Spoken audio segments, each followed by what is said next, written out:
The channel where we cut through the spin and get to the heart of what's really shaking the corridors of power in Washington. Today, we're staring down a moment that's got the political world reeling. President Trump's approval rating has just cratered to its lowest point ever, scraping the bottom at a dismal 32% according to the latest Gallup poll out this week. It's a number that would make even the most battle-hardened pundits pause, because for a man who stormed back into the White House on a wave of populist fury just 10 months ago, this feels less like a dip and more like a freefall. And the culprits? They're not some shadowy deep state plot or media witch hunt, though you'd hear plenty of that from the Fox News echo chamber. No, these are self-inflicted wounds, twin storms of tariff-driven inflation that's squeezing the life out of working-class families, and a resurgent Epstein scandal that's dredging up ghosts from Trump's glitzy past, all of it conspiring to alienate the very core supporters who carried him over the finish line in 2024. Let's unpack this step by step, because understanding how we got here isn't just about pointing fingers. It's about grasping why a presidency that started with such thunderous promise is now echoing with the hollow ring of disillusionment. First off, let's talk about the elephant in the room, or rather, the tariff elephant that's trampling over America's grocery bills and factory floors. Remember the campaign trail bravado? Trump, sleeves rolled up, promising to slap massive duties on imports from China, Mexico, anywhere that dared to undercut American workers. It was red meat for the MAGA faithful, a vow to bring jobs home and stick it to the globalists. And sure enough, within weeks of his inauguration, the executive orders flew. 60% tariffs on Chinese goods, 25% on autos from south of the border, a full-court press to rewrite the rules of trade. At the time, it played like a greatest hit, polls ticking up among Rust Belt voters who saw it as payback for decades of offshoring. But fast forward to November 2025, and the bill has come due in the form of what's now being dubbed tariff inflation, a sneaky, relentless creep in prices that's hitting harder than any recession scare. The Bureau of Labor Statistics just dropped figures showing consumer prices up 4.2% year over year. But drill down into the details, and it's brutal.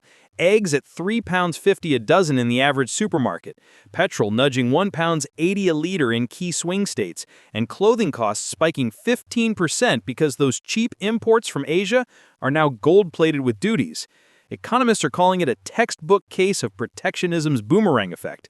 Importers pass the costs straight to consumers, supply chains snarl, and suddenly the guy flipping burgers in Ohio or welding steel in Pennsylvania isn't cheering for America first anymore. He's wondering how he's going to afford the rent. I mean, think about it from the perspective of Trump's base, those heartland heroes who turned out in droves last November, braving blizzards in Iowa and gridlock in Georgia to hand him the keys to 1600 Pennsylvania Avenue. These aren't coastal elites sipping lattes and theorizing about fiscal policy.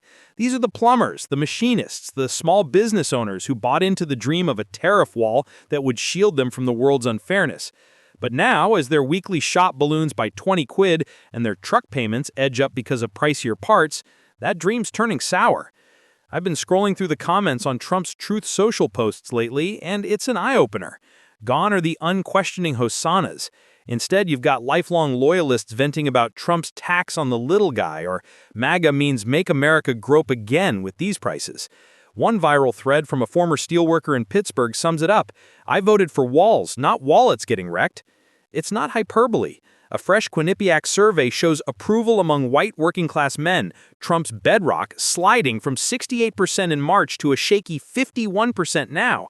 That's not just erosion, that's an earthquake, and it's forcing even the staunchest defenders to whisper about betrayal. But if tariffs are the slow bleed, the Epstein scandal is the gut punch that's left the whole administration winded.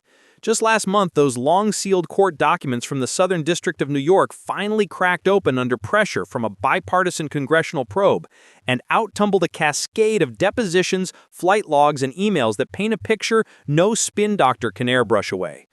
We're talking about Trump's name appearing not once, but dozens of times in connection to Epstein's orbit. Late-night calls from Mar-a-Lago in the early 2000s, shared flights on the Lolita Express to parties in Palm Beach, even a 2002 quote from Trump himself calling Epstein a terrific guy who liked him on the younger side.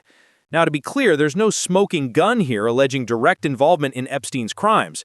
Trump's camp has been quick to wave the "I banned him from the club in 2007" card, and legally he is in the clear so far. But politics isn't a courtroom, and perception is the prosecutor that never sleeps. These files have reignited every lurid rumor from the Access Hollywood era, plastering Trump's face next to Epstein's in every tabloid from the New York Post to The Guardian, and it's seeping into the psyche of even his most devout followers. Why does this sting so much for the base?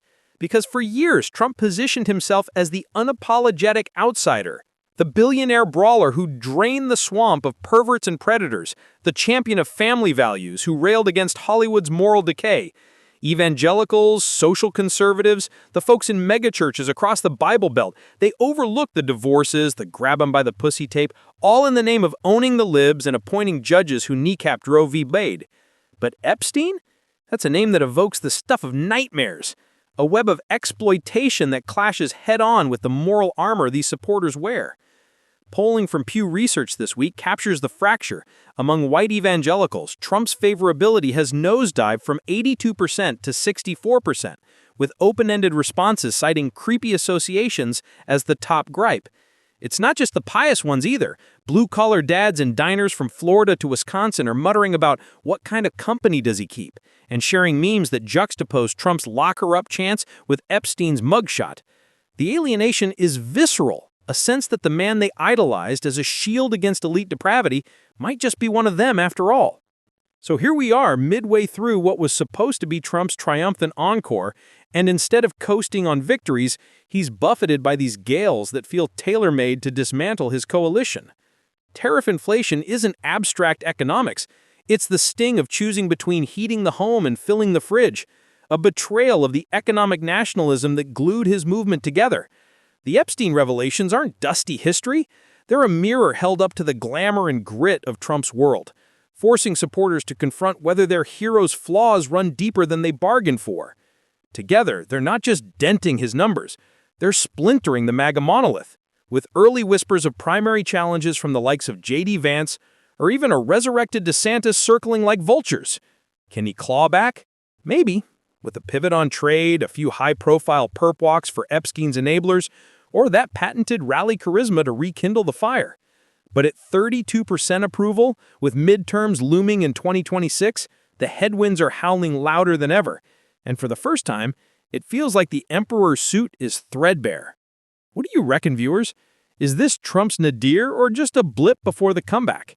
Drop your takes below. I'm reading every one. And if this breakdown hit home, smash that like button, subscribe for more no-holds-barred dives into the chaos, and ring the bell so you never miss an update. Until next time, stay sharp, stay skeptical, and remember, in politics, the only constant is the surprise. Cheers.